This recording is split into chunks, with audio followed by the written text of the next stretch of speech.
Topic होती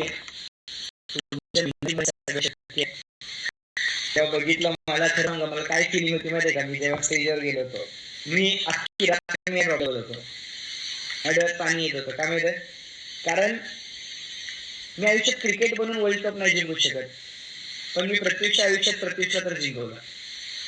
hello, आज cricket मधून वर्ल्ड कप नाही जिंकू शकत, पण बिझनेसच्या वर्ल्ड कप बरेच जणांनी म्हटलं असेल की सर तुम्ही इजिप्तमध्ये काय शिकले सांगा, तुम्हाला इजिप्तमध्ये काय शिकायला मिळालं सांगा. मी तुम्हाला सगळ्यांना सांगतो, इजिप्तमध्ये मला एकच शिकायला मिळालं. सांगू? ऐकायचं सगळ्यांना? जोपर्यंत सगळ्यांची रिप्लाय नाही तोपर्यंत मी काही सांगत नाही. इजिप्तमध्ये एकच ट्रॉफी आहे. पहिला मी झूम वाल्यांना दाखवून दिसेल, इंस्टावाले पण सगळे. आता बऱ्याच ठिकाणी येणं शक्य नाही, त्यामुळे आपण असंच बघूया. दिसतंय क्लिअर? सगळ्यांना दिसतंय का झूम मध्ये?